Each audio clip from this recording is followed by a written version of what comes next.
ایک بار پھر درود بھیجے گا محمد و آل محمد پر.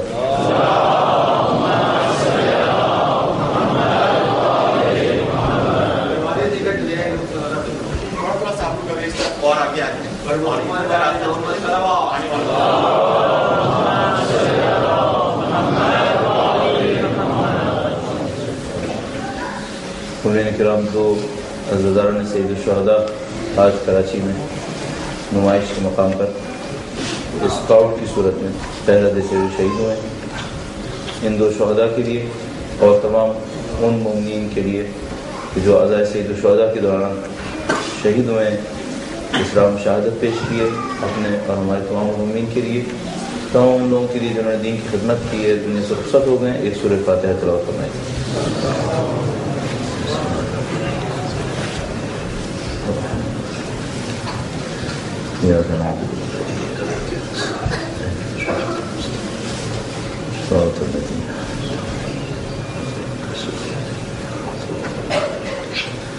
بسم اللہ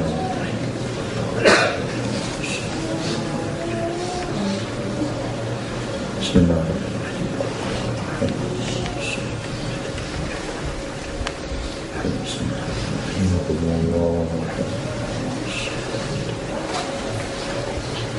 درود بھیجو محمد و آل محمد پر.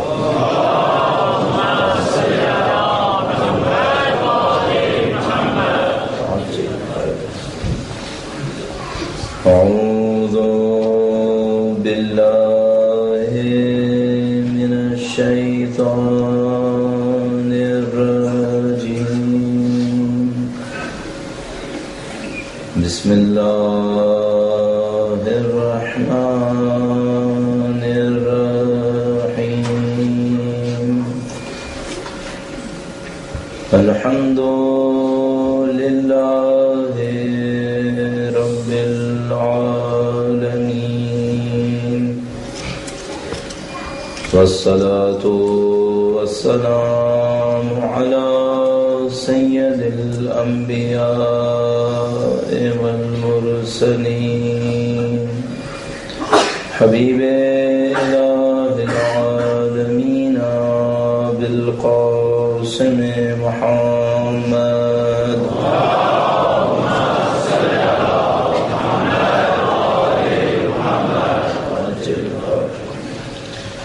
وعلى آله الطيبين الطاهرين، سيما بقية الله في الأراضين. قال الله تعالى في كتابه الكريم: بسم الله الرحمن الرحيم. أم حسبت أن أصحاب الكهف والرقيم كانوا من آياتنا عجبا. درود بھیجیے گا محمد و آل محمد پر.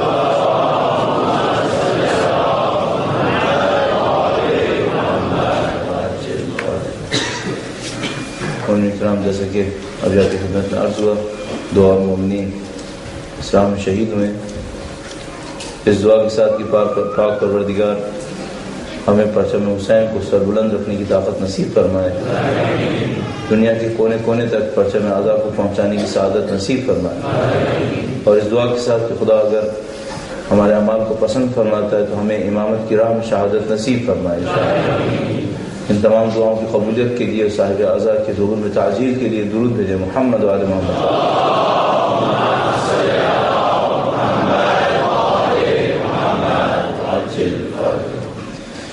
پروردگار عالم نے انسان کے اوپر کچھ ذمہ داریاں اس کی خلقت کے ساتھ قرار دی ہیں، اور یوں احساس ہوتا ہے کہ ایک انسان کی ذاتی ذمہ داری ہوتی ہے کہ وہ کیا کام انجام دے گا، اپنے انتخاب سے کیا کچھ کرنا چاہے گا. جس اچھائی کا ارادہ کرے گا اس کے اوپر اس کو جزا ملے گی، جس برائی کا ارادہ کرے گا انجام دے گا اس کے اوپر اس کو سزا ملے گی. یہ انسان کا ایک ذاتی عمل ہوتا ہے. لیکن اس کے ساتھ ساتھ ایک اور خدائی منصوبہ ہوتا ہے جو اس کائنات کے اندر انجام پانا ہوتا ہے۔ اگر کوئی اپنے ارادے اور اختیار کے ساتھ اچھائی کا ارادہ کرتے ہوئے اس منصوبے کا حصہ بن جائے تو اس کو جزا ملتی، لیکن اگر اس نے اچھائی کا ارادہ نہیں کیا ہے، اپنے ارادے اور اختیار سے نہیں کیا ہے، اللہ کی مصلحت کی خاطر کہیں نہ کہیں استعمال ہو گیا ہے، اب جزا نہیں ملے گی، اب جزا نہیں ملے گی۔ بظاہر بہت اچھا کام انجام دے گا، بہت اچھے کام کا حصہ بھی بن جائے گا، لیکن جزا سے محروم ہوگا۔ مثال آپ کی خدمت میں عرض کروں گا، درود بھیجے گا محمد وعلی محمد۔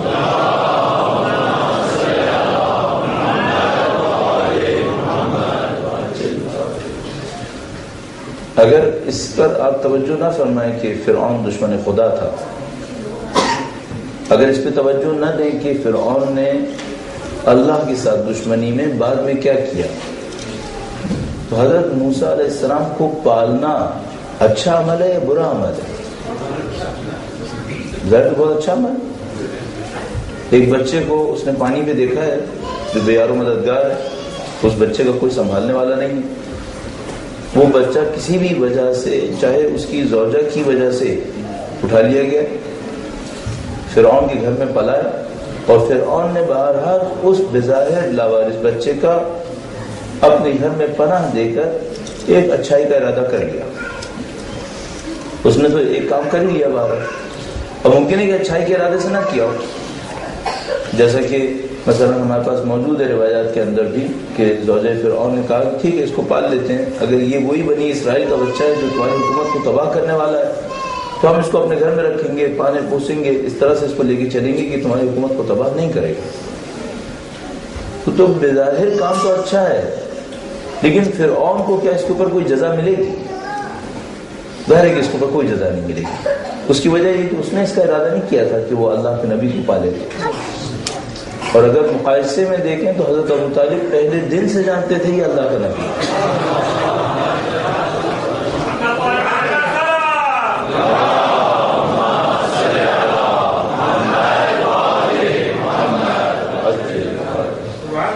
پہلے دن سے جانتے تھے کہ یہ اللہ کے رسول ہیں، یہ بت شکن ہے، یہ بت پرستی کے سارے نظام کو درم برم کر دیں، سب کچھ جانتے تھے۔ پہلے دن سے جانتے تھے کہ یہ وہ ہیں جن پر میری اولاد قربان ہو جائے گی، سب کچھ جانتے تھے، تمام قربانیوں سے واقف تھے، اپنی اولاد کو اس اللہ کے نبی کی جان بچانے کے لیے خطرات میں ڈالتے تھے۔ یہاں جزا ہے، یہاں اتنی جزا ہے کہ اسلام ان کی جزا ہے، اسلام ان کی جزا۔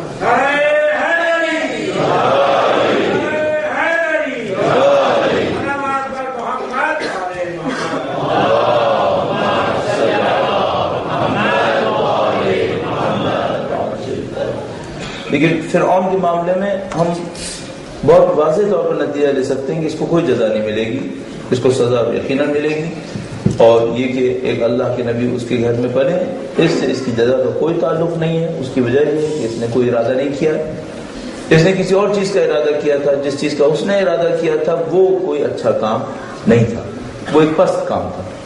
اس پست کام کی وجہ سے گرچہ کام ظاہری طور پر بہت اچھا ہے لیکن جزا نہیں ملی۔ یہ میں نے کیوں تفصیل آپ کی خدمت میں عرض کی؟ اذان محترم، بعض اوقات میں اور آپ کوئی ایسا کام انجام دے رہے ہوتے ہیں جو بہت اچھا کام ہوتا ہے، لیکن یہ طے نہیں ہے کہ جزا مل جائے گی۔ جزا کب ملے گی؟ جب یہ پتہ چل جائے کہ آپ کی نیت کیا تھی، ہم کس نیت سے آئے تھے۔ اور یہ مجھے ابھی تک سمجھ میں آیا ہے کہ عزائے سید الشہداء اللہ کا وہ منصوبہ ہے جس پر اس نے عمل کروانا ہے بہر صورت، اذان ہونا ہے۔ اب اس کے اندر لاکھوں لوگ شریک ہوں گے، آسانی سے کہہ سکتے ہیں کہ کروڑوں شریک ہیں۔ آیا ہم یہ توقع کریں کہ سب لوگ ایک نیت سے شرکت کر رہے ہوں گے؟ معلوم ہے ایک نیت سے شرکت نہیں کریں گے، کچھ لوگ کسی نیت سے شرکت کر رہے ہوں گے، کچھ اور کسی اور نیت سے شرکت کر رہے ہوں گے۔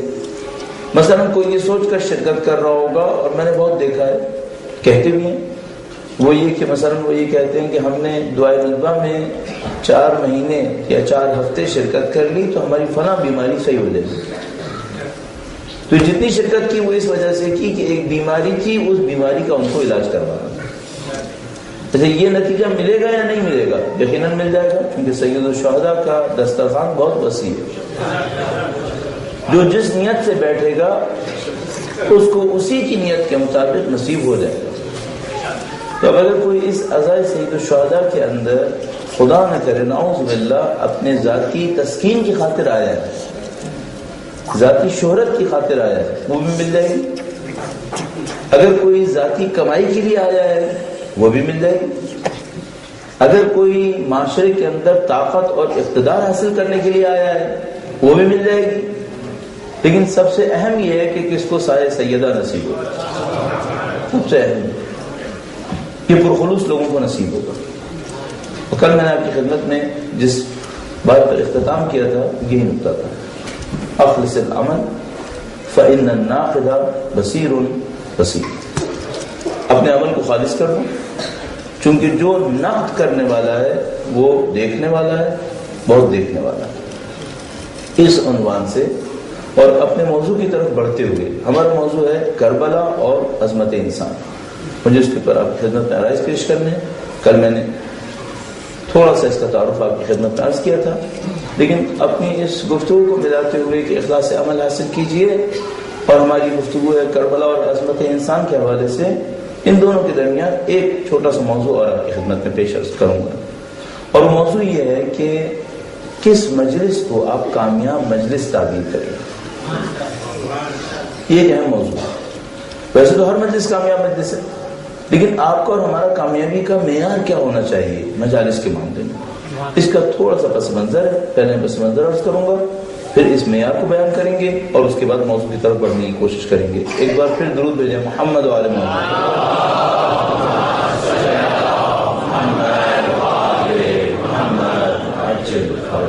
اچھا، اس موضوع کی زحمت آپ کو کیوں دی جا رہی ہے؟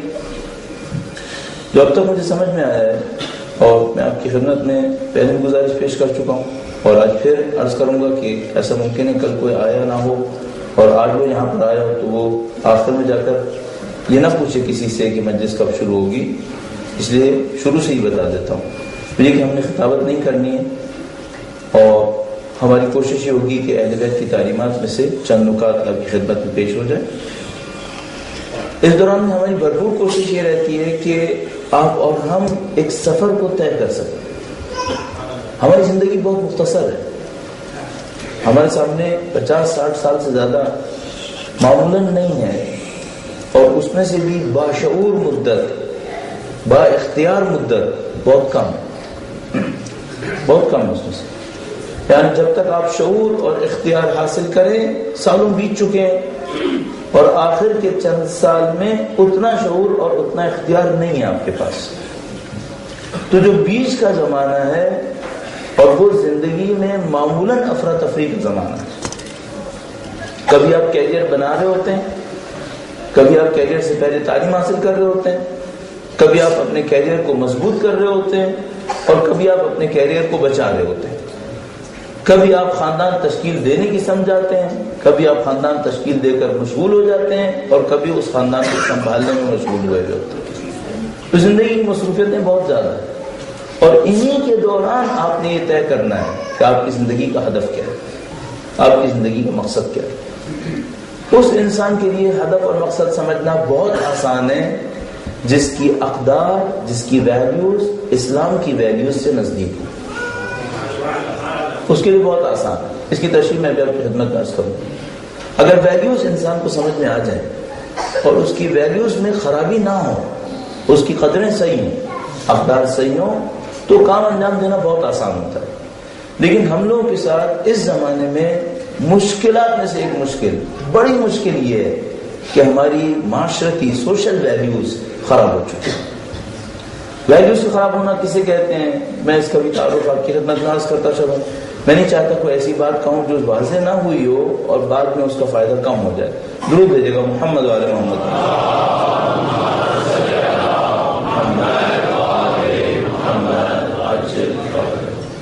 کسی بھی نظریے کے اندر، کسی بھی زندگی گزارنے کے نظام کے اندر 3 اسٹیجز ہوتے ہیں. ایک کو ہم کہتے ہیں بلیفز، جن کو آپ عقائد تعبیر کر رہے ہیں.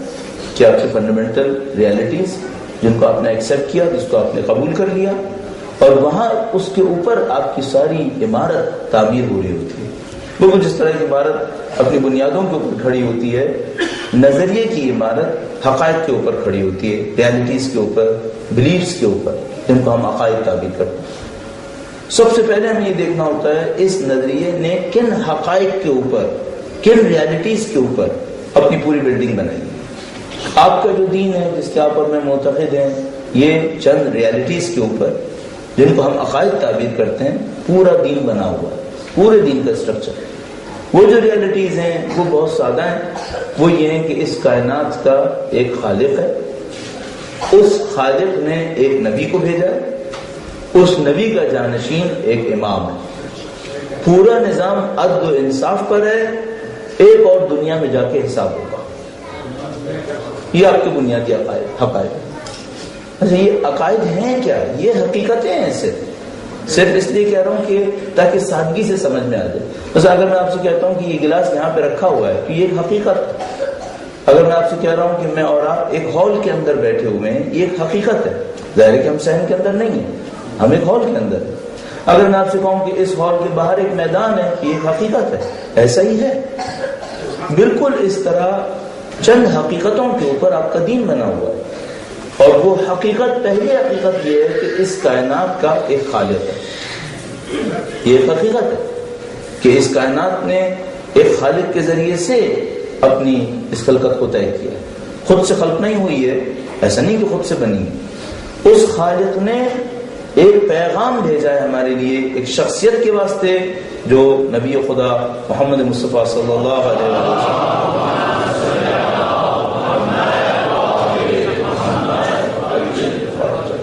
پھر امامت اور پورا نظام عدل کے اوپر قائم ہے، اور اس دنیا کے بعد ایک اور دنیا آئے گی۔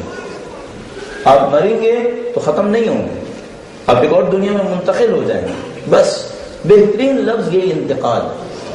آپ یہاں سے منتقل ہوں گے ایک اور دنیا کے اندر، اور آپ کا بھی کون سا حصہ منتقل ہوگا؟ آپ کا ایک حصہ یہیں سے رہے گا جس کو آپ روزانہ سنوار رہے اور بنا رہے، اور وہ حصہ آپ کا منتقل ہو کے جائے گا جس پہ بہت سارے لوگ توجہ بھی نہیں دے رہے۔ اس نے جانا ہے، اس نے نہیں جانا ہے۔ آپ منتقل ہوں گے ایک اور دنیا میں جائیں گے، اس کو ہم آخرت تعبیر کر رہے ہیں۔ ایک اور دنیا، آخرت۔ اگر ہم اس کو آخرت تعبیر کرتے تو آخری ہوتا۔ اگر ہم کہتے آخرت تو اس کا مطلب ہے ایک اور دنیا ہے، ایک اور دنیا۔ آپ ایک اور دنیا میں چلے جائیں گے، وہاں پر حساب کتاب ہوگا، وہاں پہ عدل و انصاف ہوگا، الہی انصاف، الہی عدل جو اس دنیا میں کم ہوا تھا مادے کی وجہ سے، چونکہ میٹر کے اندر لمٹس ہیں، وہاں جا کر پورا عدل ہو جائے۔ اگر کسی نے یہاں پر 300 آدمیوں کو قتل کر دیا ہو تو آپ اسے کتنی دفعہ مار سکتے ہیں؟ آپ اس کو ایک دفعہ مار سکتے ہیں۔ آیا عدل خدا پورا ہو گیا؟ نہیں ہوا، اس نے 300 آدمی مارے۔ صدام حسین نے لاکھوں انسان مارے، کیا انصاف ہو سکے؟ کیا عدل کیا جائے؟ اور صاف سی بات ہے، آج دنیا کا جو ظالمانہ نظام ہے وہ کروڑوں اربوں انسانوں کو کچل دیا جا رہا ہے۔ کون انصاف کرے گا اس مادی دنیا کے اندر؟ یہ مادی دنیا انصاف کی جگہ نہیں ہے، وہ انصاف جو خدا کا انصاف ہے۔ اس خاطر اس خدا نے ایک اور دنیا خلق کی، اس دنیا کے اندر اس دنیا کے نتائج ہوں گے۔ یہ آپ کے فنڈامنٹل بلیفز ہیں۔ ان تمام حقائق کے اوپر ویلیوز بنتی ہیں، یہ سیکنڈ سٹیج ہوتی ہے، یہ دوسرا مرحلہ ہے۔ بس کسی بھی نظریے کے اندر پہلے بلیفز ہوتے ہیں، پھر ویلیوز ہوتی ہیں، پھر ان ویلیوز کی روشنی میں کمانڈز دیے جاتے ہیں، احکام دیے جاتے ہیں۔ ہم پہلے حصے کو عقائد کہتے ہیں، دوسرے حصے کو جس میں ویلیوز آتی ہیں اس کو اخلاق تعبیر کرتے ہیں، اور تیسرے حصے کو جس میں کمانڈز دیے جاتے ہیں اس کو فقہ یا احکام تعبیر کرتے ہیں۔ یہ پورا نظام ہوتا ہے دین کا۔ اب میں ایک پوائنٹ اور آپ کی خدمت میں عرض کرتا چلوں۔ ہمارے ساتھ مشکل یہ ہے کہ ہمارے پاس کچھ احکام رہ گئے ہیں جن کی ویلیوز اور عقائد کے بارے میں ہمیں کچھ نہیں پتا۔ آپ کے پاس نماز ہے، آپ نماز پڑھ رہے ہوں گے، لیکن کوئی پوچھے کہ یہ نماز کن ویلیوز کو پروموٹ کرنے کے لیے، کن بلیفز کے اوپر یہ نماز قائم ہوئی بھی ہے، یہ رابطے ہمیں نہیں پتا، اور ان رابطوں کے پتہ نہ ہونے کی وجہ سے بہت سارے دینی احکام کا ہم پر وہ اثر نہیں ہو رہا جو ہو جانا چاہیے۔ یہ ہمارے زمانے کی مشکلات میں سے ایک مشکل ہے، ہماری ویلیوز چینج ہو گئی۔ اب میں ایک روایت آپ کی خدمت میں اس بات کے اوپر بتانا چاہوں گا کہ ویلیوز کا چینج ہونا کتنا خطرناک عمل ہے۔ درود بھیجے گا محمد وعلی محمد،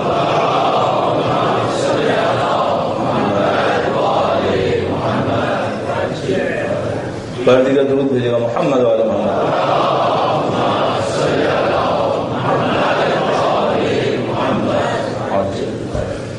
اللہ کے رسول ایک مقام پر تشریف فرما تھے، کچھ اصحاب ساتھ تھے، اور اللہ کے رسول نے فرمایا کہ تمہاری کیا حالت ہوگی جب تم لوگ اچھائی کا حکم نہیں دو گے اور برائی سے نہیں روکو گے۔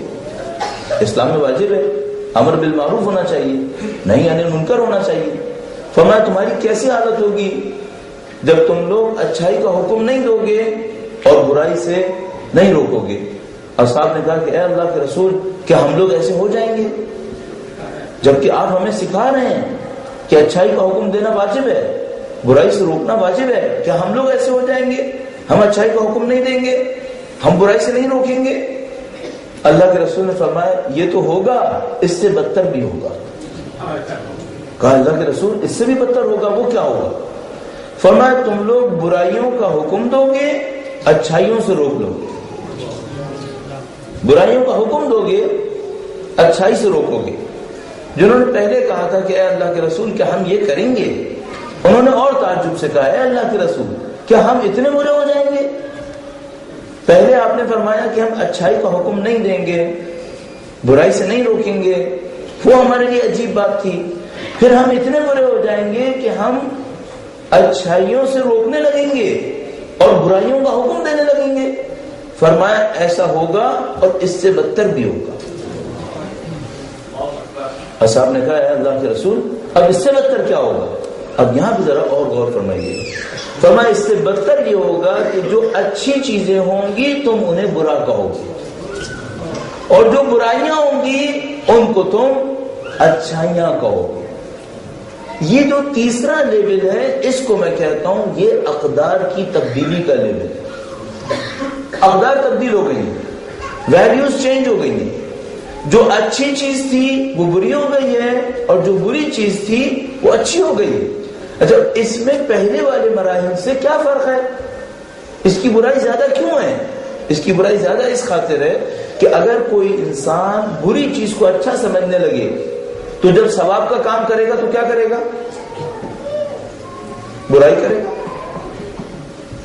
جب ثواب کا کام کرنے لگے گا تو برائی کرے گا، کیوں؟ کیونکہ وہ بری چیز کو اچھا سمجھتا ہے۔ اور اگر وہ اپنے بچوں سے کہے کہ برا کام نہ کرنا تو کیا کرے گا؟ تو انہیں اچھائی سے منع کر رہا ہوگا، کیوں؟ کیونکہ وہ برے کو اچھا اور اچھے کو برا سمجھنے لگا۔ اس سسٹم کو ہم کہتے ہیں یہاں ویلیوز چینج ہو گئی۔ اگر ویلیوز چینج ہو جائیں تو پھر ہر چیز خراب ہونا شروع ہو جاتی ہے، کیونکہ اچھائی برائی ہو جاتی ہے، برائی اچھائی ہو جاتی ہے۔ چند مثالیں جو ہمارے معاشرے میں ہو چکی ہیں وہ میں آپ کی خدمت میں عرض کرنے کی جسارت کروں گا۔ درود بھیجے گا محمد وعلی محمد۔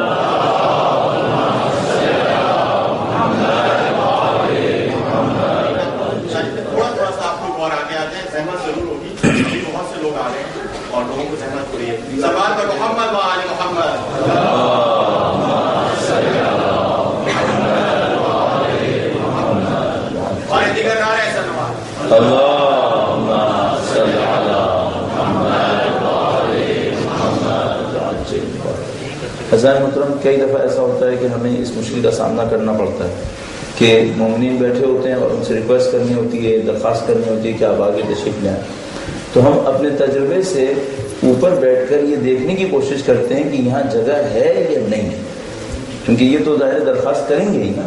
ہمیں تو یہ دیکھنا ہوتا ہے کہ یہ جو درخواست کر رہے ہو رہے ہیں یہ اس درخواست میں گنجائش ہے یا نہیں ہے۔ میں آپ سے ابھی درخواست نہیں کروں گا، کیوں؟ کیونکہ ابھی معاملہ کرنچ پہ نہیں آیا، اور میں آپ کو مطمئن ہو کے کہہ رہا ہوں کہ یہاں جب میں جگہ نکلواؤں گا تو یہاں بہت جگہ باقی ہے، ابھی یہاں بہت جگہ باقی ہے۔ آپ کو بھی شاید احساس نہیں ہوگا، میں اوپر سے دیکھ کر آپ کی خدمت میں عرض کر رہا ہوں، اور جب بہت ضرورت پڑے گی تو میں آپ کو نکلوا کے دکھاؤں گا کہ اب یہاں پہ کتنی جگہ باقی ہے۔ درود بھیجیں محمد والے محمد۔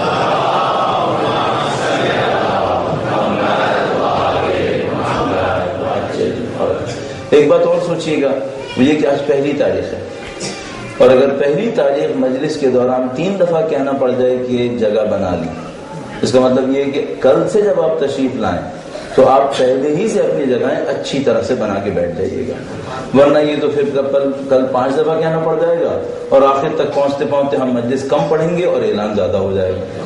تو ہم کوشش یہ کریں گے اگلی دفعہ جب آپ کل تشریف لائیں تو پہلے آگے کی جگہوں کو اچھی طرح بھر لیجیے گا، تاکہ پیچھے بعد میں آنے والے پیچھے بیٹھتے رہیں گے انشاءاللہ۔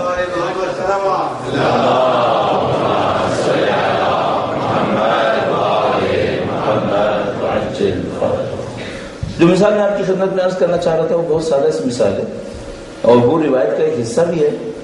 آپ خود تصور فرمائیے، اگر آج کی دنیا میں کوئی شخص صرف انصاف دکھائے، صرف انصاف دکھائے، کوئی نا انصافی نہ کرے، کسی کے حق میں کوئی تجاوز نہ کرے، سب کی خوشی کا خیال کرنے کی کوشش کرے، پوری امانت داری کے ساتھ جد و جہد کرے، صحیح، احتمال قوی اس بات کا ہے کہ لوگ اس کو اچھا کہیں گے یا برا کہیں گے۔ ہاں، میں نے یہ سوال تھوڑا سا ٹیڑھا کر دیا، یہ اب آپ جواب دینے میں تھوڑا سا پس و پیش سے دوچار ہو گئے کہ واقعا لوگ اچھا کہیں گے یا نہیں کہیں گے، لیکن میں ایک اور سوال کرتا ہوں، لوگ اس کو ہوشیار کہیں گے یا بیوقوف کہیں گے؟ اب آپ متفق القول ہو سکتے ہیں کہ یہ آدمی ہمارے معاشرے کے اندر بے وقوف کہلائے گا، ہاں اچھا کہلائے یا نہ کہلائے یہ ایک علیحدہ مسئلہ ہے، لیکن بے وقوف ضرور کہلا دے گا، صحیح۔ اچھا، یہ بے عین ہی روایت کا حصہ ہے، بے عین ہی روایت کا حصہ ہے۔ روایت میں لکھا ہے کہ ایک وقت آئے گا تم لوگوں پر جب تم میں جو اپنے ایمان کی حفاظت کرے گا اس کو لوگ بے وقوف کہیں گے۔ فرمایا مومن وہ ہوگا جو بے وقوف کہلائے جانے پر بھی صبر کرے اور اپنے ایمان کو بچا کے رکھے۔ ہاں، یہ تبدیلی کا کون سا مرحلہ ہے؟ یہ اقدار کی تبدیلی کا مرحلہ ہے۔ اچھا، یہ جو اقدار کی تبدیلی کا مرحلہ ہوتا ہے یہ بہت سخت مرحلہ ہوتا ہے۔ اس کے اندر جس کے پاس صحیح اقدار ہوتی ہیں وہ بیچارہ پس جاتا ہے، چونکہ معاشرے کی حاکم اقدار جو ہوتی ہیں وہ بری اقدار ہوتی ہیں۔ بھائی یہاں پر جو ہوشیاری دکھائے، مکاری دکھائے، حتیٰ فریب بھی دے اور لوگوں کو دھوکہ بھی دے اور پیسہ بنا لے، وہاں یہ کامیاب انسان ہے، یہ کامیاب انسان ہے۔ اور ایک آدمی کوئی ہوشیاری اور مکاری نہ دکھائے، اس طرح کی کوئی فریب نہ دے، کسی کے حق میں کوئی تجاوز نہ کرے، سب کام صحیح لے کے چلے اور پیسہ نہ کما سکے، تو وہ بے وقوف ہے۔ اب انسان ہر چیز پہ تحمل کر سکتا ہے، بے وقوف کہلائے جانے پہ تحمل کرنا یہ بہت سخت ہے۔ ہر انسان کو عزت چاہیے ہوتی ہے، ہر انسان عزت کا طلبگار ہوتا ہے۔ اب آپ مثال کے طور پر یہ تو برداشت کر لیں گے کہ شاید کوئی آپ سے کہے کہ آپ مثال کے طور پر خدا نہ کرے فقیر ہیں، لیکن اب کوئی آپ کو عزت بھی نہ دے اس وجہ سے کہ آپ کے ہاتھ میں پیسہ نہیں ہے، یہ بہت سخت ہے۔ ٹھیک ہے کہ ہمیں پیسہ نہیں چاہیے لیکن عزت تو چاہیے۔ اب معاشرے کی برائی یہ ہوتی ہے کہ جب اس کی اقدار تبدیل ہو جاتی ہیں تو یہ صحیح اقدار رکھنے والے کو کچل دیتے ہیں، پھر پتہ ہی نہیں چلتا کہ کیا ہوا۔ اچھا، اب کیا ہوتا ہے، شروع میں چند لوگ مزاحمت کرتے ہیں، بری اقدار کا مقابلہ کرتے ہیں، کچھ عرصے میں ان لوگوں کی تعداد آٹے میں نمک کے برابر ہو جاتی ہے، پھر کچل کچل کے یہ لوگ بھی ختم ہو جاتے ہیں، یہ بھی ختم ہو جاتے ہیں، پھر معاشرے کے اندر غلط اقدار حاکم ہو جاتی ہیں اور کوئی چیلنج کرنے والا بھی باقی نہیں رہتا۔ اچھا، آپ کہیں گے کہ اس موقع کے اوپر مثلا علماء کیا کرتے ہیں؟ آہستہ آہستہ جو علماء چیلنج کر رہے ہوتے ہیں وہ بھی فارغ ہو جاتے ہیں، وہ بھی ختم ہو جاتے ہیں۔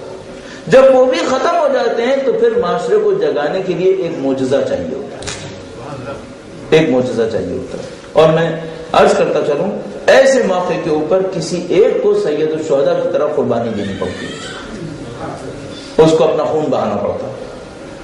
جب وہ خون بہاتا ہے تب لوگ جاگتے ہیں اور سمجھتے ہیں کہ یہاں کچھ غلط بھی ہو گیا۔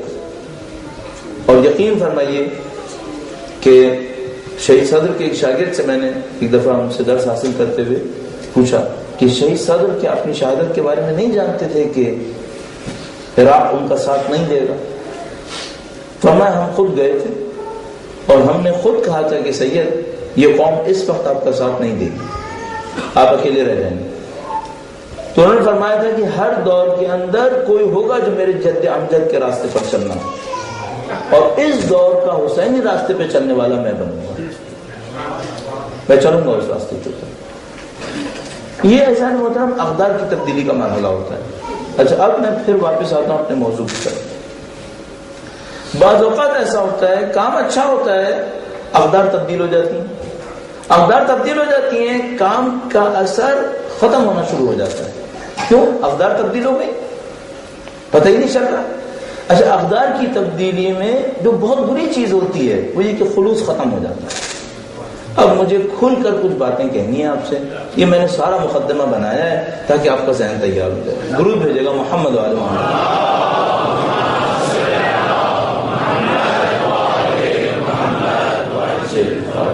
جس چیز کا مجھے بہت زیادہ ڈر لگا رہتا ہے اور واقعاً اللہ کے سامنے خوف کھاتا ہوں, وہ یہ کہ کہیں ایسا نہ ہو کہ ہم مجلس کے لیے غلط اقدار کو قبول کر کے بیٹھ چکے ہوں اور ہمیں پتہ ہی نہ چلے کہ یہ اقدار غلط ہے. اور یہ میں عرض کرتا چلوں بالکل واضح طور پر, مجھے لگ رہا ہے کہ ایسا ہو گیا, مجھے لگ رہا ہے کہ ایسا ہو گیا. مثال کے طور پر آپ کے نزدیک کامیاب مجلس کون سی؟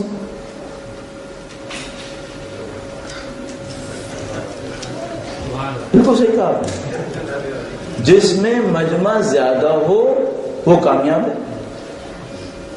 آیا عند اللہ یہ کامیاب ہے؟ یہی اللہ کے نزدیک کامیاب ہے؟ اچھا اگر کوئی اسی نیت سے مجلس کر رہا ہو تو پھر یہ کامیاب مجلس ہے؟ اس کی یہ نیت قبول ہے؟ نہیں. لیکن ہمارے معاشرے میں تو یہی رائج ہے, ہمارے تو رائج فکر یہی ہے. ہمارے یہاں کس مجلس کو کامیاب مجلس کہیں گے؟ مثلا ذرا سا تصور کیجئے گا, اس مجلس کو کوئی کہے گا کہ ناکام مجلس ہو سکتی ہے؟ نہیں کہے گا. کیوں؟ کہ اگر ناکام ہو سکتی ہوتی تو اتنے لوگ کیوں تھے وہاں پہ؟ تو اس کا مطلب لوگ ہونا معیار بن گیا کامیابی کا. آیا عند اللہ ایسا ہی ہے؟ ہرگز نہیں ہے. اب ایک واقعہ میں آپ کی خدمت میں عرض کرتا ہوں. ہمارے استاد تھے آیت اللہ اشتہاردی نام کرتے, اور ان کا یہ واقعہ ہے, وہ ہمارے دوست نے ان کی زبان سے سنا ہے اور میں ان کی زبان سے آپ کی خدمت میں عرض کرنے کی جسارت کروں گا. یہ واقعہ پہلے بھی میں عرض کر چکا ہوں. جو دوست احباب انٹرنیٹ پر ہماری 250-300 تقریریں سن چکے ہوں گے ان کو ریپیٹیشن بہت ملے گی, لیکن آپ میں سے ہر ایک نے یقیناً انشاءاللہ 250-300 تقریریں ہماری نہیں سنی ہوں گی. اس لیے ہمیں سکون ہے کہ سب کے لیے ریپیٹیشن نہیں ہوگا, کچھ لوگوں کے لیے ہوگا. البتہ یہ ہے کہ جن کے لیے واقعاً وقت ان کا اس وجہ سے ضائع ہوتا ہے, میں ان سے 10 بستہ معذرت چاہتا ہوں. 10 بستہ نہیں, اندرونی 10 بستہ. اور لیکن میں یہ چاہتا ہوں کہ کچھ چیزیں ایسی ہیں جس کا سب تک پہنچنا بہت ضروری ہے. ان چیزوں کو پہنچانے کی خاطر مجھے کچھ چیزیں عرض کرنی پڑتی ہیں. درود بھیجے گا محمد وعلی محمد.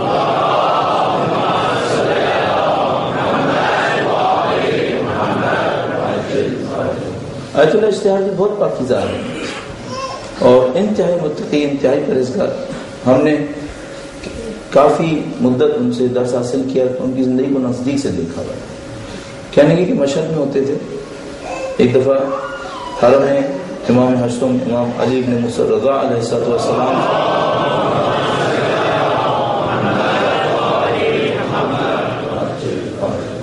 باہر تشریف لائے تو انہوں نے دیکھا کہ حرم کے باہر کوئی خاتون تشریف فرما تھی, بوڑھی سی دیہاتی.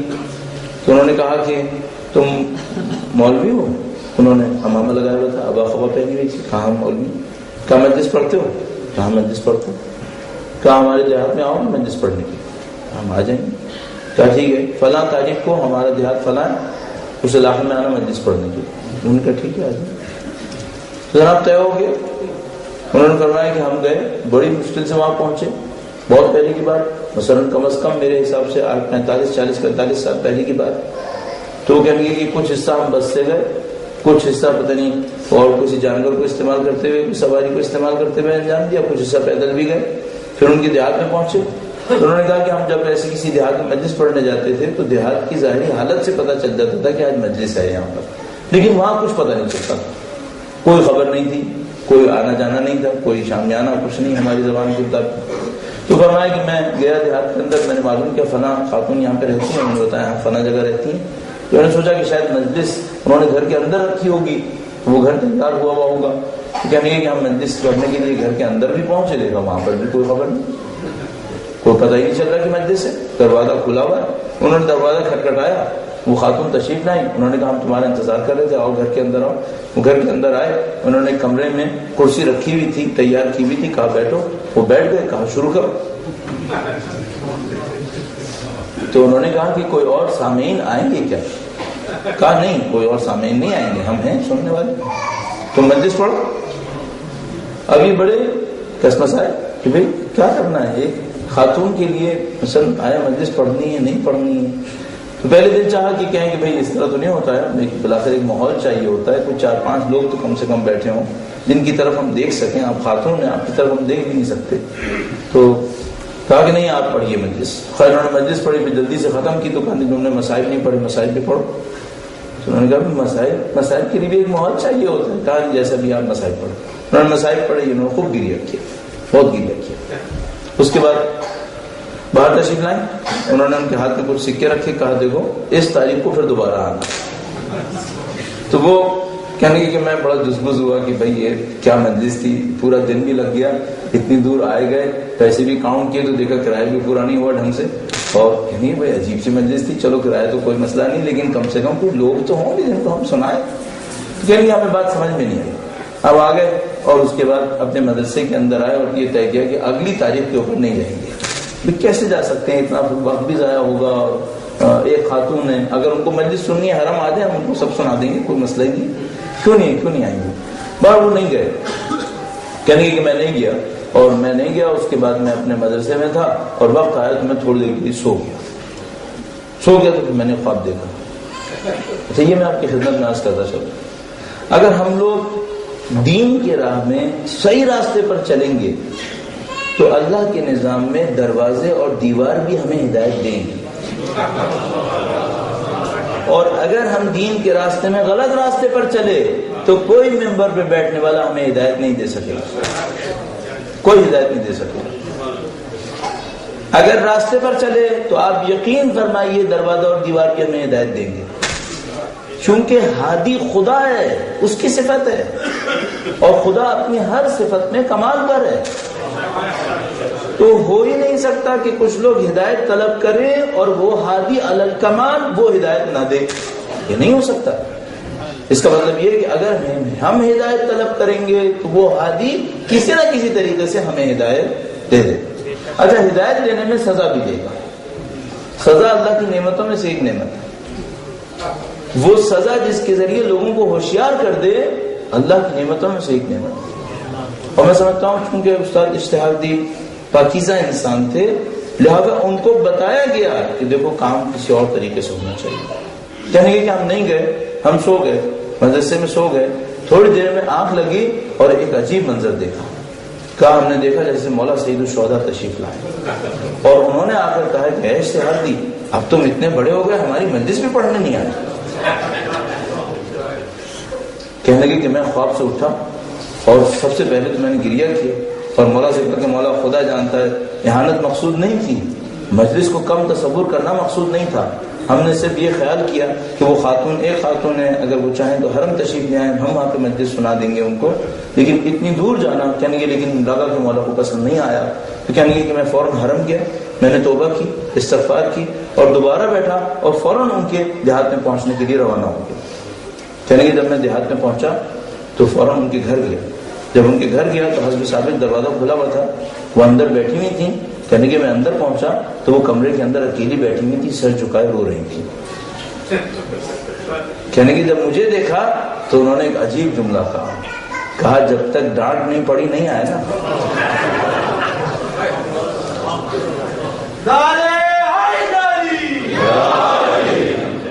اب احسان محترم ایک بات انصاف سے بتائیے گا، یہ مجلس کامیاب مجلس ہے یا نہیں؟ کتنے شریک ہیں؟ ایک بڑی عورت. تو یہ اس ایک میں کرائٹیریا ہے اس کا پڑھنے والا بھی مخلص ہے، اس کا سننے والا بھی مخلص ہے. اصلی کرائٹیریا یہاں پر کوئی اجتماع کرائٹیریا نہیں ہے، کوئی بولنے کا انداز معیار نہیں ہے، صرف ایک معیار ہے، آپ کس خلوص سے آئیں، میں کس خلوص سے آئیں. اگر یہ ہمیں حاصل ہو گیا تو پھر خود بخود ایک اور مرحلہ حاصل ہوگا، ایک مرحلہ خود بخود حاصل ہوگا. تو یہ جملہ معمولاً عرض کیا کرتا ہوں، آپ سماعت پہ عرض کروں گا، یہ کہ دین کا راستہ ایسا نہیں ہے جہاں پر علامتیں سمبلز نہ آئیں، ایسا نہیں ہوگا. یعنی مثال کے طور پر فرض فرمائیے مجھے 40 سال ہو گئے نماز پڑھتے ہوئے، آج تک مجھے پتہ ہی نہیں چلا کہ نماز قبول ہوئی یا نہیں ہوئی، ایسا نہیں ہوگا. مثلا مثال کے طور پر عرض کرتا ہوں، آپ کبھی ہائی وے پہ جا رہے ہوتے ہیں، ظاہر آپ انگلینڈ کے اندر ہیں تو یہاں پہ ہائی ویز کے اوپر مسلسل کچھ نہ کچھ علامتیں آتی رہتی ہوں گی کہ بھئی اب آپ شہر کے نزدیک آ رہے ہیں، اب آپ مثلا کسی استراحت گاہ کے نزدیک پہنچ رہے ہیں جہاں پہ ریسٹ کر سکتے ہیں، کبھی آپ ہوٹل کے نزدیک ہیں، کبھی کچھ کبھی کچھ. اگر آپ کسی ایسی ہائی وے پہ چل رہے ہو جہاں پر کوئی نشانی نہ آتی ہو تو آپ فوراً کیا سوچیں گے کہ بھئی کہیں ایسا تو نہیں کہ غلط راستے پہ آ گیا.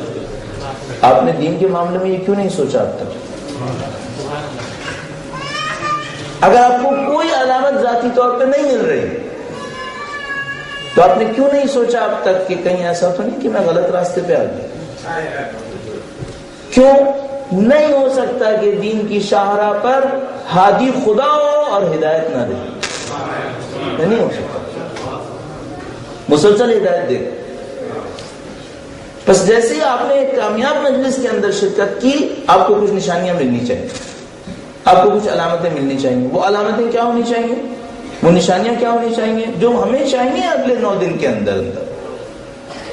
مجھے آپ کے ساتھ 9 دن کام کرنا ہے، یہاں پر مجھے آپ کو کچھ نہ کچھ نشانیاں دلوانی ہے، میری ذمہ داری ہے یہ. اور اگر خدا نہ کرے نعوذ باللہ میں یہ نہ کر پا سکا آپ کے ساتھ تو اس کا مطلب ہے میں نے اپنا کام پورا نہیں کیا. تو میں پہلے سے آپ کو بتا دوں کہ آپ کو کیا نشانیاں ملنی چاہیے، یہ نشانیاں آپ کے نصیب میں آنی چاہیے. اگر آپ پورے خلوص سے یہاں شرکت کرنے آئے اور میں بھی خلوص سے آیا ہوں تو ہمیں نشانی ملنی چاہیے. کیا نشانی ملے گی؟ خدمت عرض کروں گا، درود بھیجیں محمد وعلی محمد.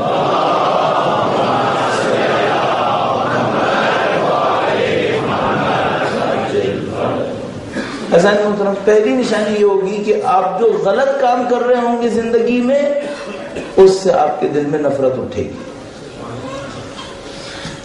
اگر آپ اور میں اپنی زندگی میں کوئی جانا پہچانا غلط کام کریں اور دل میں اس کے خلاف نفرت نہ اٹھے، اس کا مطلب یہ ہے کہ ہم کسی غلط راستے پہ چل نکلے. اس کا مطلب یہ ہے کہ ہمارا ضمیر مر رہا ہے. ہمیں آواز کیوں نہیں آتی؟ اگر ہمارے کانوں میں مخلص یا حسین کی ندا آ رہی تھی تو اب گناہ کے خلاف آواز کیوں نہیں آ رہی؟ جس سینے کے اوپر سچائی کے ساتھ یا حسین ماتم کا ہاتھ لگا تھا اس دل میں اچھائی کے لیے جذبہ کیوں نہیں ہے؟ یہ کیسے ہو سکتا ہے؟ اگر آپ 10 دن یہاں پہ تشریف لائیں، ایک گھنٹہ میں آپ کی خدمت میں آغاز پیش کروں اور 10 دن گزر جانے کے باوجود آپ کے دل میں برائی کے خلاف جذبہ نہیں آ رہا، اس کا مطلب یہ ہے کہ ہم میں سے کسی ایک نے اپنا کام صحیح انجام نہیں دیا، کم از کم.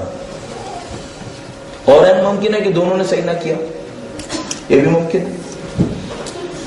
کم از کم اثر یہ ہونا چاہیے آپ کی زندگی میں جو غلط کام ہو اس پر آپ کے دل میں نفرت کا جذبہ اٹھنا چاہیے، اور آپ کی زندگی میں جس اچھائی کی کمی ہو اس کو طلب کرنے کے لیے، حاصل کرنے کے لیے آپ کے دل میں ایک جذبہ اٹھنا چاہیے. مثلا خدا نہ کرے نعوذ باللہ کوئی آدمی ایسا ہو کہ جو جھوٹ میں مبتلا ہو اور جھوٹ کے خلاف اس کے دل میں کوئی جذبہ نہیں آیا حتی 10 محرم کے بعد، اس کا مطلب یہ کہ اس نے محرم اچھا نہیں گزارا، اس کا محرم اچھا نہیں گزرا، اس کی عزا میں قبولیت کے امکانات کم ہیں. اگر عزا قبول ہوتی تو کیا ہوتا؟ سید الشہداء اس کو بچا لیتے، کیونکہ ان الحسین مصباح الہدی سفینۃ النجات. اس قول میں شیعہ اور سنی میں کوئی اختلاف نہیں ہے، کوئی فرق نہیں ہے کہ اللہ کے رسول نے قطعاً ارشاد فرمایا ہے ان الحسین مصباح الہدی و سفینۃ النجات. ممکن ہے الف لام کا کہیں فرق، اس مفہوم کے اوپر کوئی اختلاف نہیں. اگر سید الشہداء مصباح الہدی ہیں، سید الشہداء سفینۃ النجات ہیں، اور یہ آدمی سچا چاہنے والا سید الشہداء کا ہے، تو سید الشہداء نے نجات کیوں نہیں دی؟ پھر ایسا ہو سکتا ہے کہ میں نے سید الشہداء کو پکارا اور انہوں نے نجات نہ دی؟ وہ لوگ اپنی صفت میں کمال پر ہیں تو اپنی ذمہ داری کو انجام دے رہے ہیں، اس کا مطلب ہے. تو عزیزان محترم، پہلی نشانی جو آپ کو ملنی چاہیے، ایک کامیاب مجالس کے بعد ایک عشرہ مجالس جو کامیاب گیا ہو، جس کے اندر ہم نے اللہ کی خاطر خاندان نبوت کے قرب کو حاصل کرنے کے لیے عزا کو انجام دیا ہو، اس کے بعد ہمارے دل میں اچھائی کے لیے جذبہ اٹھنا چاہیے، برائی کے خلاف ہمارے دل میں جذبہ اٹھنا چاہیے. اس کے ذریعے سے ہمارے اندر کوئی نہ کوئی اچھی تبدیلی آنی چاہیے. یہ پہلا قدم ہے جو ہمیں نصیب ہونا چاہیے. اور میں اسی موقع پر آپ تمام دوست احباب سے اور جو بھی سننے والے بعد میں سنیں گے ان سے ایک درخواست کروں گا. پہلی محرم ہے، ایک التجا کروں گا اور یہ آپ کی خدمت میں عرض کروں گا تاکہ میرا نفس بھی سنے اور اس سے نصیحت حاصل کرے. درود بھیجے گا محمد وعلی محمد.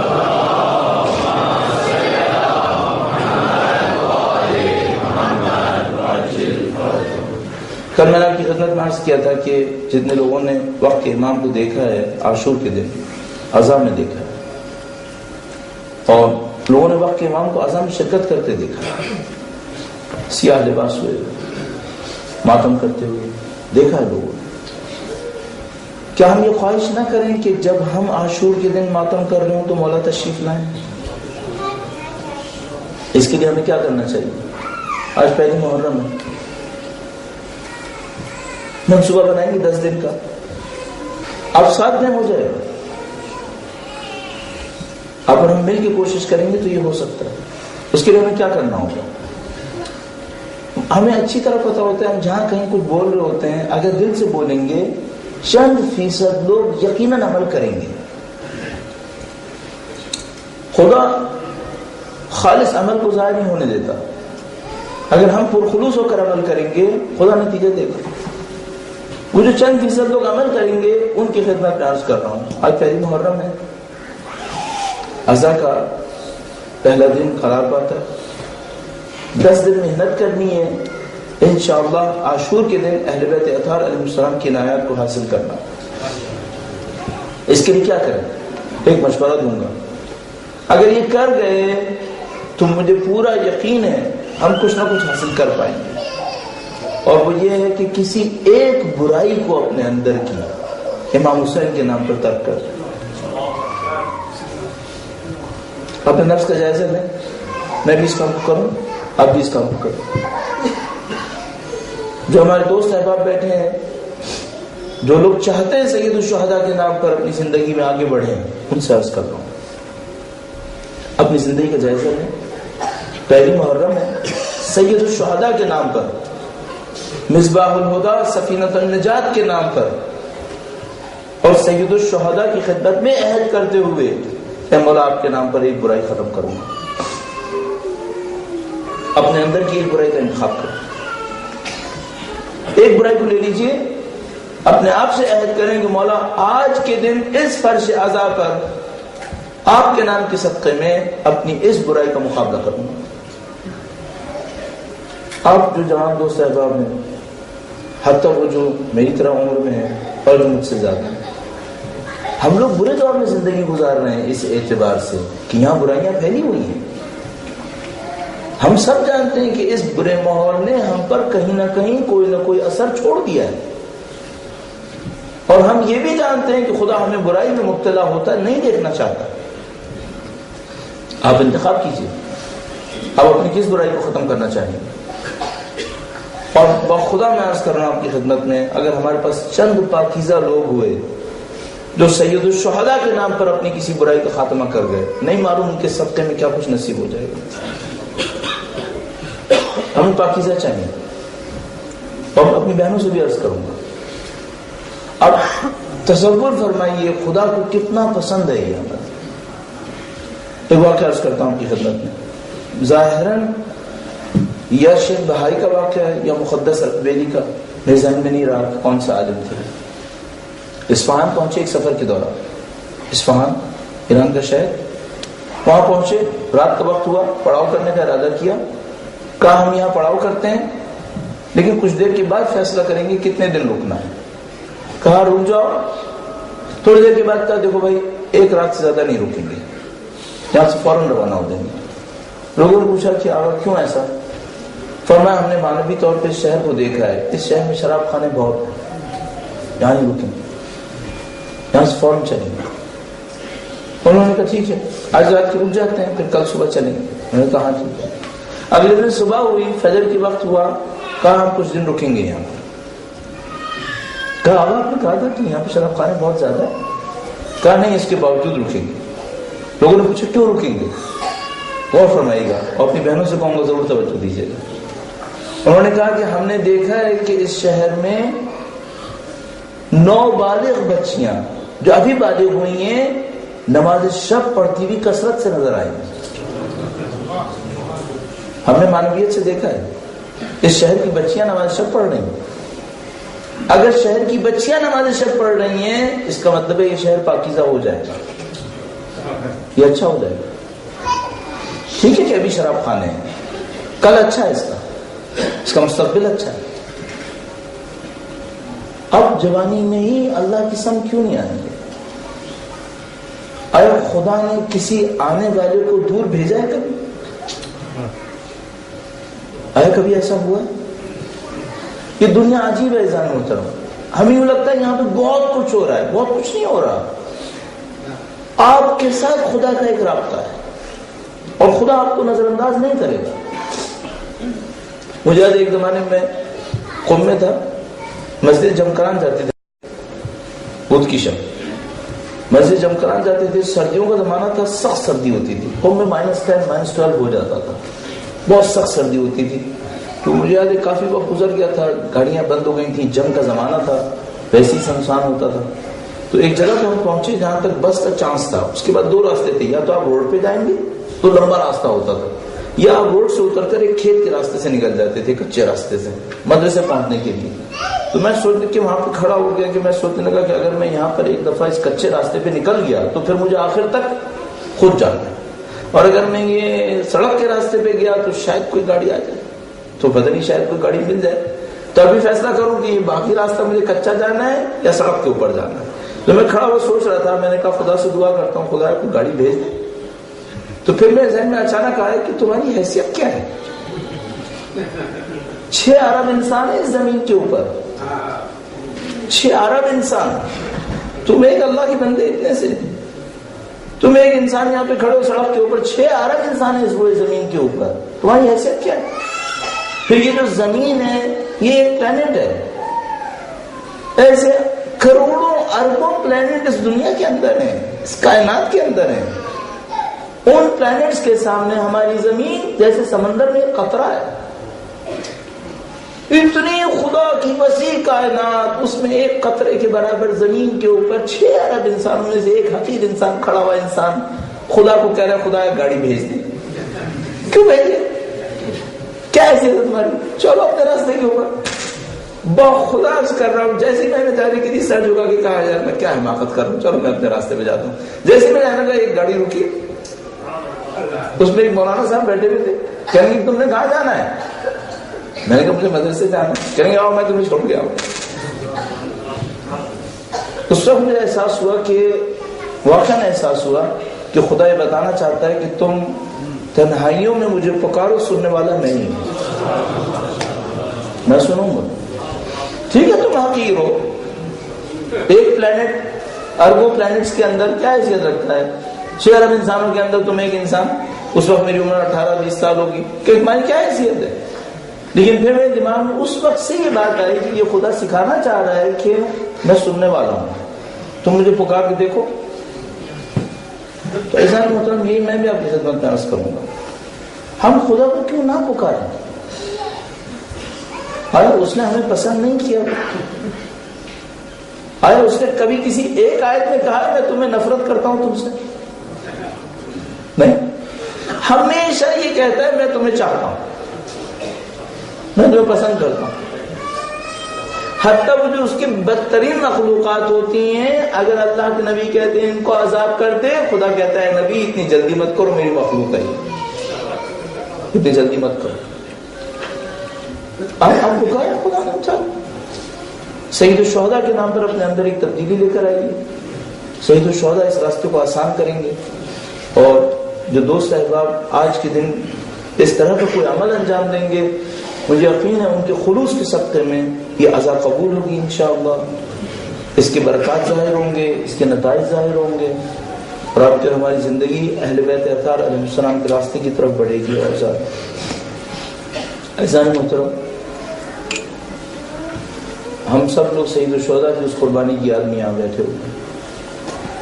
کل میں آپ کی خدمت میں عرض کیا کہ سید الشہداء نے اپنے گھر کو کس طریقے سے ترک کیا. سید الشہداء مدینے کی روح، اور اس مدینے کے اندر جو سید الشہداء کے لیے رابطہ تھا بہت عجیب تھا. کربلا کی طرف سامنے بڑھتے ہوئے ایک منزل کے اوپر ایک آدمی سید الشہداء کے پاس آیا. نہیں معلوم اس نے کیا بات کی. سید الشہداء نے اس سے کہا تم اگر مدینے میں آؤ تو میں تمہیں اپنے گھر میں وحی کے اترنے کی نشانیاں دکھاؤں گا. جہاں فرشتے آتے تھے میں تمہیں وہ جگہ دکھاؤں گا. تو وہاں مدینے آؤ میں تمہیں دکھاتا ہوں.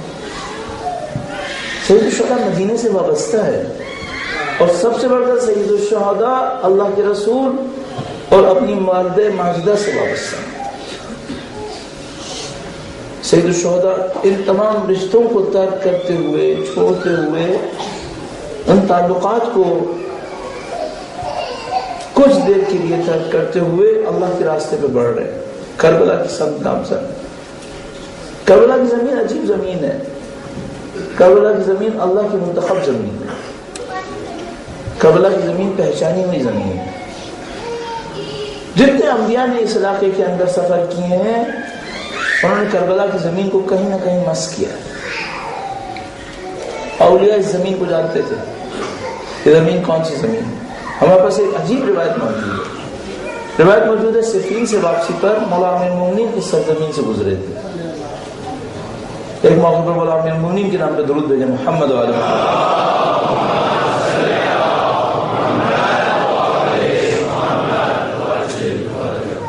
مولا امیر المومنین اس راستے سے گزرے. صفین سخت جنگ تھی. مولا امیر المومنین کے متعدد معجزات صفین کے راستے میں ہوئے تھے. ایک موقع پر کربلا کی زمین کے نزدیک سے گزرے، اور روایت میں لکھا ہے کہ تھوڑی دیر کے لیے سو گئے. تھوڑی دیر کے لیے سوئے. گویا شاید مجھے یاد آتا ہے امام حسن مجتبیٰ کے زانوں پر سر رکھا ہوا تھا.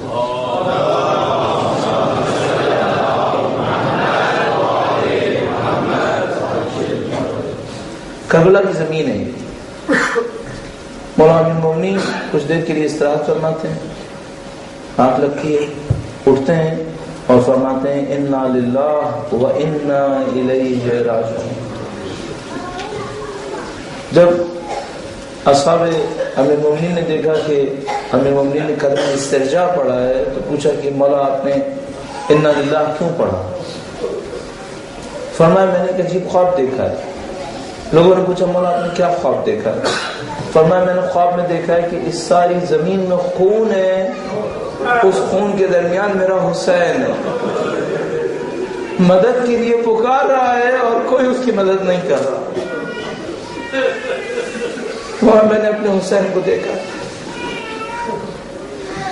عجیب بات ہے، سید الشہداء کا نام لیا اور آپ نے چند آنسو بہائے. امام حسین کا نام ہی ایسا تھا، لوگ آنسو بہاتے تھے. ہمارے پاس روایت موجود ہے حضرت آدم علیہ السلام نے جب اللہ سے دعا کی کہ خدایا میرے گناہوں کو معاف کر دے، مجھے بخش دے، تو کہا اللہ نے کہا کہ ہم نے ان کو کلمات سکھائے تاکہ وہ توبہ کریں. روایت میں لکھا ہے کہ پنجتن کے نام سکھائے حضرت آدم علیہ السلام. حضرت آدم علیہ السلام نے اللہ سے التجا کی کہ اے خدایا تو نے جو نام سکھائے عظیم الشان نام. میں نے نبی کا نام لیا کہ محمد کا نام لیا، میرے دل کو تسکین ہوئی ہے. میرے باقی زوات کا نام لیا، مجھے اپنے اندر عظمت احساس ہوئی ہے. بی بی کے نام کا تذکرہ کیا، ان کی اولاد طاہرہ کا تذکرہ کیا، لیکن فرمایا خدا یہ حسین کیسا نام ہے، جب سے لیا ہے مجھے غم احساس ہو رہا ہے. یہ حسین کا نام کیسا نام ہے، سید الشہداء کا نام ایسا نام ہے. عجیب روایات موجود ہے سید الشہداء کے نام کے اوپر. ہمارے پاس روایت موجود ہے، ایک موقع پر اللہ کے رسول بی بی کے گھر کے سامنے سے گزر رہے تھے، سید الشہداء کے رونے کی آواز آئی. اللہ کے رسول اندر گئے اور کہا بیٹی اس بچے کو خاموش کراؤ، اگر یہ روتا ہے تو میرا دل روتا ہے، اس کے رونے کو برداشت نہیں کر سکتا. سید الشہداء کی ذات عجیب ذات تھی. سید الشہداء کربلا کی سمت بڑھ رہے تھے، مسلسل واقعات پیش آ رہے تھے، مسلسل واقعات پیش آ رہے تھے. آپ نے روایات 10 دفعہ سنی ہے اور میں مصائب کے آخری حصے کی طرف آتا ہوں. سید الشہداء کربلا کی زمین کے نزدیک آ گئے. کربلا کی زمین کے نزدیک آئے. ایک موقع کے اوپر ایک جگہ پہ فرمایا کہ اے لوگوں یہاں پر پڑاؤ ڈالو، یہاں پر سواریوں کو اتار دو. لوگوں نے کہا مولا دیکھ لیجئے زمین کون سی زمین ہے، اس جگہ کے اوپر کیا ہمیں رکنا ہے کہ نہیں رکنا ہے. فرمایا لوگوں کو بلاؤ ہم پوچھتے ہیں. تو ایک آدمی کو بلایا گیا، پوچھا کہ اس جگہ کا نام کیا ہے. اس نے کہا کہ یہ شط فرات ہے. کہا اور کوئی نام ہے اس کا؟ کہا اس کا نام نینوا ہے. کہا اور کوئی نام ہے؟ کہا اس کا نام توفی ہے. پھر پوچھا کوئی اور نام ہے؟ تو کوئی اور آدمی آیا، اس نے کہا مولا اس جگہ کا نام کرب و بلا بھی ہے.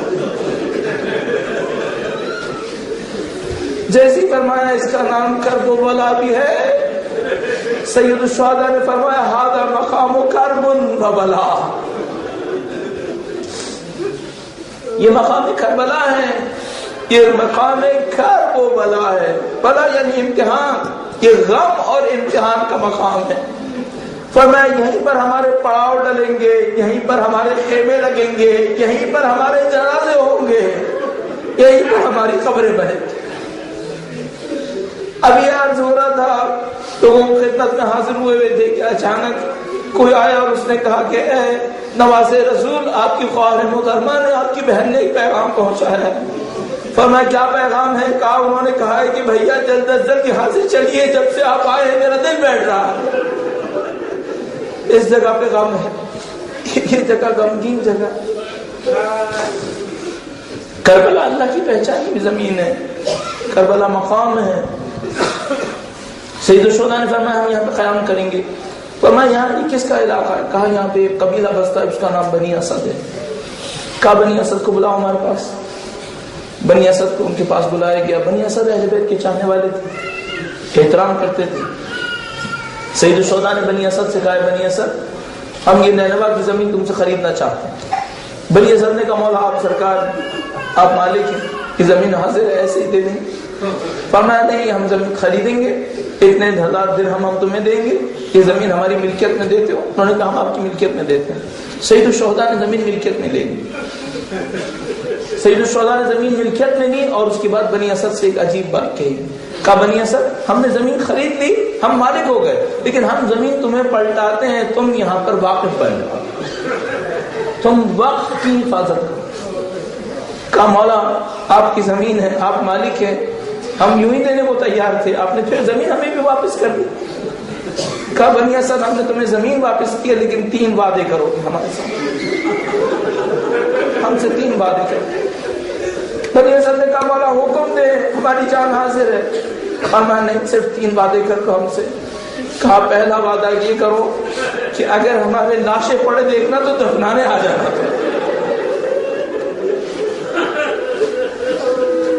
لاشیں دیکھنا تو دفنانے آ جانا. کہا مولا ایسا کیسے ہو سکتا ہے کہ آپ کا لاشا پڑا ہو ہم دفنانے نہ. اب میں کیا عرض کروں کہ آج پہلی محرم ہے، بس چند دن اور گزرنا باقی ہے. فرمایا بنی اسد تم ہم سے دوسرا وعدہ کرو. کہا دوسرا وعدہ مولا حکم فرمائیے. فرمایا بنی اسد اگر کبھی بھی تمہیں زمین کی ضرورت بھی پڑے ہماری قبروں پر ہل نہ چلانا، ہمارے قبروں کے نشان کو ختم نہ کرنا، ہمارے قبروں کی نشانی کی حفاظت کرنا. بنی اسد نے تعجب سے دیکھا کہ ہمارے مولا کیسی بات کہہ رہے ہیں، کیا ہم مولا کی قبر پہ حل چلائیں گے؟ ان کو نہیں معلوم تاریخ میں کتنے بڑے بڑے ظالمین آئیں گے جو نواز رسول کی قبر کو مسمار کر رہے ہوں۔ اس کے بعد اعزار محترم، اے عاشقان حسین، اے ذکر حسین میں آنے والے آپ دوست احباب، مومنین کرام اور مومنات، سید الشہداء نے بنی اسد سے تیسرا وعدہ بھی دیا۔ بنی اسد سے کہا ہے بنی اسد یہاں پر ہماری قبریں ہوں گی، ہمارے چاہنے والے زیارتوں کے لیے آئیں گے، 3 دن تک کھانا اور پانی کی ذمہ داری تمہارے اوپر ہو۔ یا حسین، میں کہوں گا عزیزو، یہ وہ ہے جس کا بچہ بھی پیاسا مرا ہے، جس کا شیرخوار بھی پیاسا مرا ہے، یہ آپ کے لیے کہہ رہا ہے کہ میرے چاہنے والے آئیں گے، ان کے پانی کا بندوبست کر دینا، ایسا نہ ہو کہ میری علی اصغر کی طرح ان کا کوئی بچہ پیاسا مارا جائے، میری بہن کی طرح ان کا کوئی عورت مشکل میں مبتلا ہو۔ سَيَعْلَمُ الَّذِينَ ظَلَمُوا أَيَّ مُنقَلِبٍ يَنقَلِبُونَ۔ پروردگارہ تو جو واسطہ محمد و آل محمد کا اس قلیل کو ہم سے قبول فرما، اے پاک پروردگار ان کی نورانیت سے دلوں کو منور فرما، دنیا اور آخرت میں اہل بیت کی ہمراہی نصیب فرما۔ جو 2 مومنین شہید ہوئے ہیں پاک پروردگار ان کو شہادت کا اعلیٰ ترین مقامات نصیب فرما، ان کی شہادت اپنی بارگاہ میں قبول فرما۔ اے پاک پروردگار جو کوئی جہاں کہیں بھی عزا میں مشغول ہے اس کی جان مال عزت و آبرو کی حفاظت فرما، ہمیں اپنی ذمہ داریوں کو سمجھنے انجام دینے کی توفیق نصیب فرما۔ اے پاک پروردگار سید و سردار مولا اور آقا امام آخر الزمان کے ظہور میں تعجیل فرما، ہمیں اور ہماری اولادوں کو ان کے چاہنے والوں میں قرار فرما، ہماری زندگیوں کا اختتام امامت کی راہ میں شہادت قرار فرما۔ ربنا تقبل منا انك انت السميع العليم برحمتك يا ارحم الراحمين۔ ماتم حسین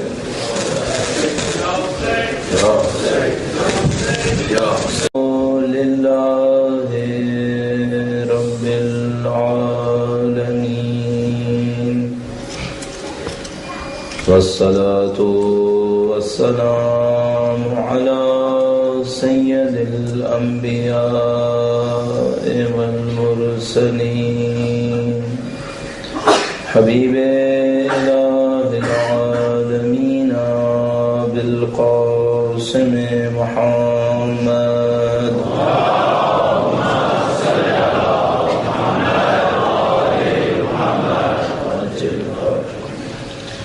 وعلى آله الطيبين الطاهرين،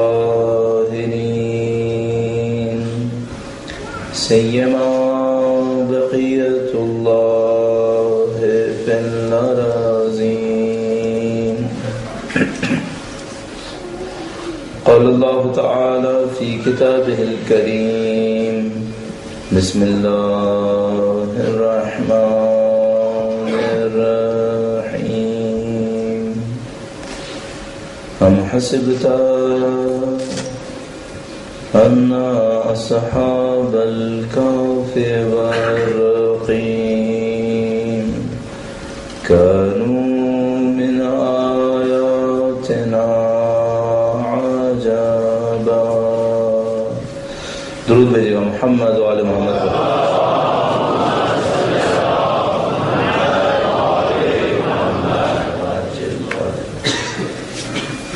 کرام، جیسا کہ ابھی آپ کی خدمت میں عرض ہوا، 2 اور مومنین اسلام میں شہید ہوئے۔ اس دعا کے ساتھ کہ پاک پروردگار ہمیں پرچم حسین کو سربلند رکھنے کی طاقت نصیب فرمائے، دنیا کے کونے کونے تک پرچم اعضا کو پہنچانے کی سعادت نصیب فرمائے، اور اس دعا کے ساتھ کہ خدا اگر ہمارے اعمال کو پسند فرماتا ہے تو ہمیں امامت کی راہ میں شہادت نصیب فرمائے۔ اٹھا لیا گیا، فرعون کے گھر میں پلایا، اور فرعون نے بہرحال اس بظاہر لاوارث بچے کا اپنے گھر میں پناہ دے کر ایک اچھائی کا ارادہ کر لیا۔ اس نے تو ایک کام کر لیا بہرحال، اب ممکن ہے کہ اچھائی کے ارادے سے نہ کیا ہو، جیسا کہ مثلا ہمارے پاس موجود ہے روایات کے اندر بھی کہ زوجہ فرعون نے کہا کہ ٹھیک ہے اس کو پال لیتے ہیں، اگر یہ وہی بنی اسرائیل کا بچہ ہے جو تمہاری حکومت کو تباہ کرنے والا ہے تو ہم اس کو اپنے گھر میں رکھیں گے، پانے پوسیں گے، اس طرح سے اس کو لے کے چلیں گے کہ تمہاری حکومت کو تباہ نہیں کرے گا. تو بظاہر کام تو اچھا ہے، لیکن فرعون کو کیا اس کے اوپر کوئی جزا ملے گی؟ ظاہر ہے کہ اس کے اوپر کوئی جزا نہیں ملے گی. اس کی وجہ یہ کہ اس نے اس کا ارادہ نہیں کیا تھا کہ وہ اللہ کے نبی کو پالے. اور اگر مقایسے میں دیکھیں تو حضرت ابو طالب پہلے دن سے جانتے تھے یہ اللہ کا نبی.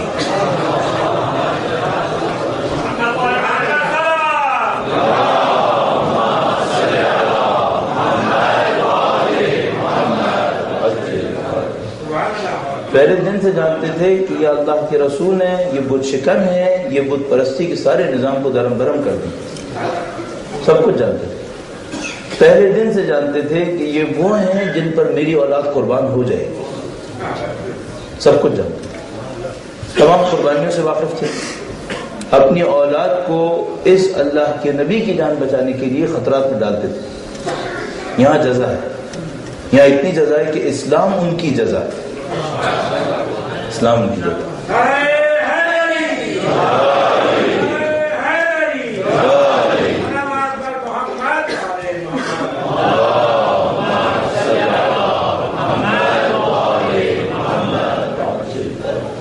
لیکن فرعون کے معاملے میں ہم بہت واضح طور پر نتیجہ لے سکتے ہیں کہ اس کو کوئی جزا نہیں ملے گی، اس کو سزا یقیناً ملے گی. اور یہ کہ ایک اللہ کے نبی اس کے گھر میں پڑھے، اس سے اس کی جزا کا کوئی تعلق نہیں ہے. اس کی وجہ یہ ہے کہ اس نے کوئی ارادہ نہیں. ان تمام دعاؤں کی قبولیت کے لیے، صاحب اعضاء کے ظہور میں تعجیل کے لیے درود بھیجے محمد و آل محمد.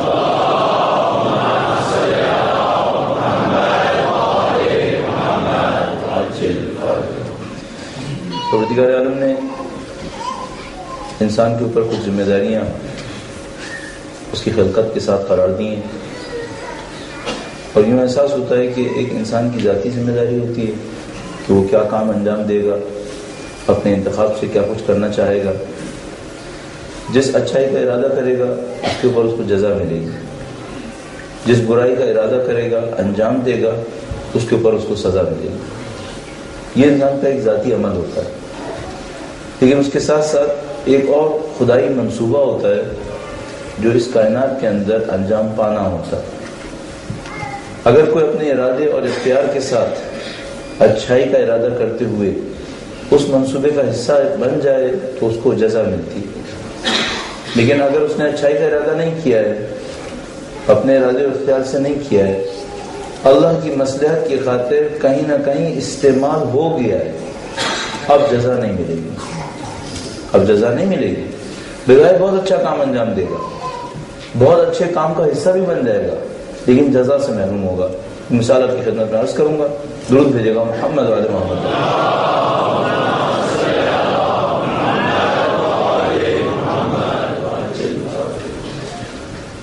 اگر اس پر آپ توجہ نہ فرمائیں کہ فرعون دشمن خدا تھا، اگر اس پہ توجہ نہ دیں کہ فرعون نے اللہ کے ساتھ دشمنی میں بعد میں کیا کیا، تو حضرت موسیٰ علیہ السلام کو پالنا اچھا عمل ہے یا برا عمل ہے؟ ظاہر تو بہت اچھا عمل. ایک بچے کو اس نے پانی پہ دیکھا ہے جو بے یار و مددگار ہے، اس بچے کا کوئی سنبھالنے والا نہیں. وہ بچہ کسی بھی وجہ سے، چاہے اس کی زوجہ کی وجہ سے نہیں کیا، اس نے کسی اور چیز کا ارادہ کیا تھا، جس چیز کا اس نے ارادہ کیا تھا وہ کوئی اچھا کام نہیں تھا، وہ ایک پست کام تھا. اس پست کام کی وجہ سے گرچہ کام ظاہری طور پر بہت اچھا ہے لیکن جزا نہیں ملی. کہ میں نے کیوں تفصیل آپ کی خدمت میں عرض کی؟ اذان محترم، بعض اوقات میں اور آپ کوئی ایسا کام انجام دے رہے ہوتے ہیں جو بہت اچھا کام ہوتا ہے، لیکن یہ طے نہیں ہے کہ جزا مل جائے گی.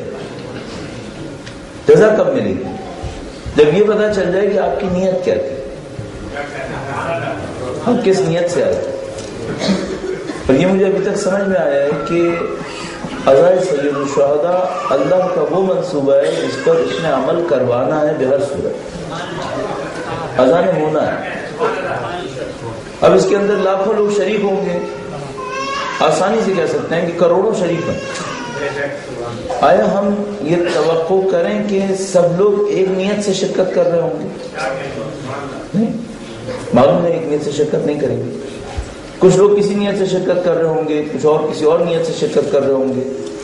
مثلا کوئی یہ سوچ کر شرکت کر رہا ہوگا، اور میں نے بہت دیکھا ہے، کہتے بھی ہیں وہ یہ کہ مثلا وہ یہ کہتے ہیں کہ ہم نے دعائے ندبہ میں 4 مہینے یا 4 ہفتے شرکت کر لی تو ہماری فلاں بیماری صحیح ہو جائے گی. تو جتنی شرکت کی وہ اس وجہ سے کی کہ ایک بیماری تھی، اس بیماری کا ان کو علاج کروانا. اچھا یہ نتیجہ ملے گا یا نہیں ملے گا؟ یقیناً مل جائے گا، کیونکہ سید الشہداء کا دسترخوان بہت وسیع ہے. جو جس نیت سے بیٹھے گا اس کو اسی کی نیت کے مطابق نصیب ہو جائے گا.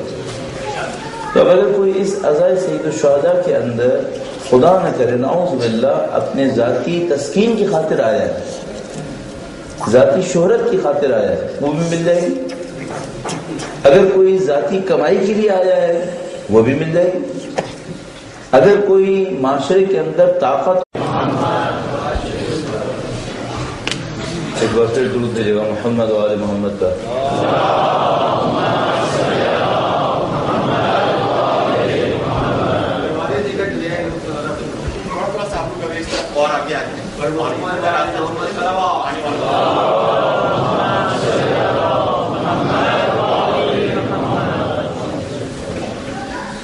حضرین کرام، تو عزیزان سید الشہداء آج کراچی میں نمائش کے مقام پر اسکاؤٹ کی صورت میں پہلا دیتے ہوئے شہید ہوئے. ان 2 شہداء کے لیے اور تمام ان مومنین کے لیے جو عزائے سید الشہداء کے دوران شہید ہوئے، اسلام شہادت پیش کیے اپنے اور ہمارے تمام مومنین کے لیے، تمام ان لوگوں کے لیے جنہوں نے دین کی خدمت کی ہے، دنیا سے رخصت ہو گئے. ایک سورہ فاتحہ تلاوت فرمائیں.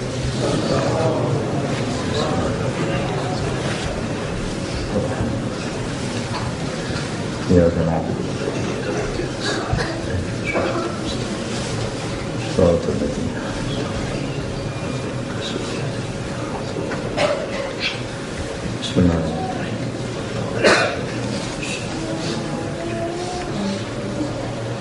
بسم اللہ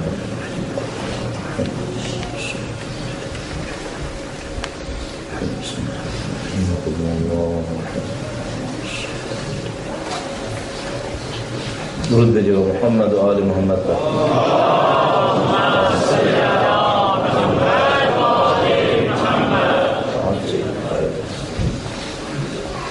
اعوذ باللہ من الشیطان الرجیم. بسم اللہ الرحمن الرحیم. الحمد